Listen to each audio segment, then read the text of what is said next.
कैसे हो दोस्तों, मैं मोहम्मद नईम से। तो आज हम खड़े हैं सेंट्रल लाइब्रेरी और ओल्ड कस्टम हाउस के एग्जैक्टली सामने।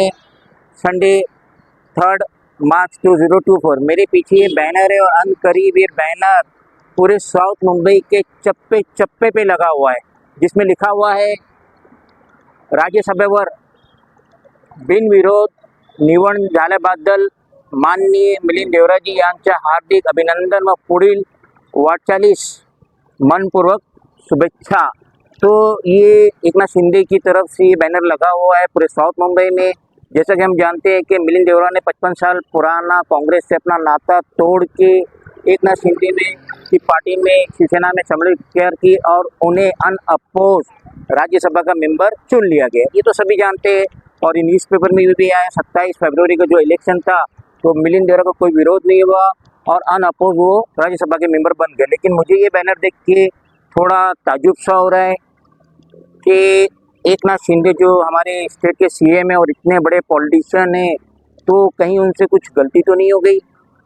मैं इसलिए कह रहा हूँ क्योंकि यहाँ पे जो बैनर में है यशवंत यादव, पुराने कद्दावर नेता शिवसेना के, जब वो उद्धव बालासाहब ठाकरे के साथ ही उनकी धर्मपत्नी यामिनी यशवंत यादव, बाजू में दत्ता नरवंकर और लास्ट में संतोष खरात, इनके बैनर है।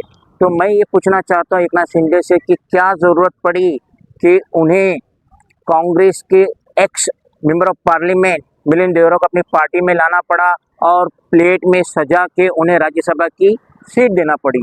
क्या एकनाथ शिंदे यशवंत यादव पे भरोसा नहीं कर सकते थे? क्या उन पे एतमाद नहीं था? क्या उनकी धर्मपत्नी यामिनी यशवंत यादव पे भरोसा नहीं कर सकते थे? और ये जो लास्ट के दो कद्दावर शिवसेना के नेता जो जिन्होंने उद्धव बालासाहब ठाकरे का साथ छोड़ के एकनाथ शिंदे की रेबल्स की शक्ल में शिवसेना में शामिल की, दत्ता नरवणकर और संतोष खरात, तो एकनाथ शिंदे को क्या इन पे भरोसा नहीं था? क्या ज़रूरत हुई एकनाथ शिंदे को कि उन्हें कांग्रेस के ex member of parliament Milind Deora को मिन्नत समाजत करके अपनी पार्टी में लाना पड़ा, फिर उन्हें प्लेट में सजा के राज्यसभा की सीट देना पड़ा, जबकि 10 सालों से मिलिंद देवरा घर में आराम फरमा रहे थे। उनके पास कोई पोस्ट नहीं था, कोई पोर्टफोलियो नहीं था, ना वो मेंबर ऑफ पार्लियामेंट थे ना राज्यसभा के मेंबर थे। मगर एकनाथ शिंदे ने क्यों ऐसा किए कि अपनी पार्टी के जो 40 रेबल एमएलए आए थे उन पे भरोसा नहीं किए, उनमें से किसी एक को राज्यसभा की सीट नहीं दिए।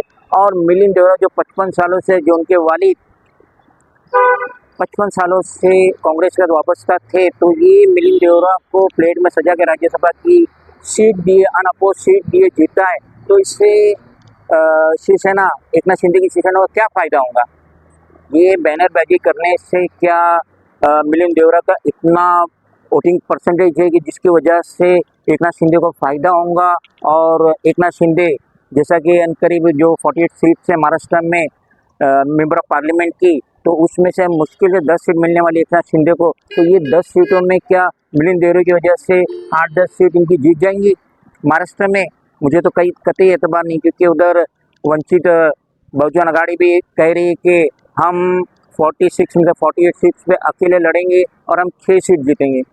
अब बीजेपी जो 48 में से 28 सीट ले रही महाराष्ट्र की, 10 अजीत दादा पवार के एनसीपी को मिलेगा, 10 एकनाथ शिंदे की शिवसेना को मिलेगा, और ये 20 में से अगर वो 6 सीट वंचित आघाड़ी जीत जाती है, तो फिर ये मिलिंद देवरा को पार्टी में ला के और इन्हें जो राज्यसभा की सीट देके क्या फ़ायदा हुआ?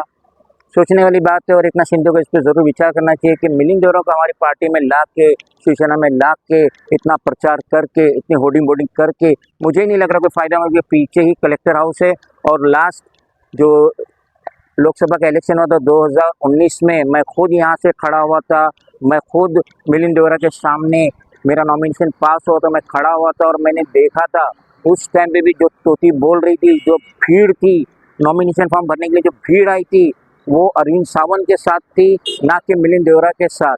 तो अरविंद सावंत तो आज भी उद्धव बालासाहब ठाकरे की शिवसेना में है, वो यहीं से सीट लड़ेंगे, 2 टाइम के मेंबर ऑफ पार्लियामेंट है, तो उसके अवज़ में और मुमकिन है कि ये सीट तो मिले भी नहीं, एकनाथ शिंदे को मिले भी नहीं है, तो बीजेपी खुद अपना क्लेम करेंगी इस सीट के लिए। तो मिलिंद देवरा को पार्टी में ला के और उनको राज्यसभा का मेंबर बना के मुझे नहीं लगता कि एकनाथ शिंदे और उनकी शिवसेना को फ़ायदा हुआ है।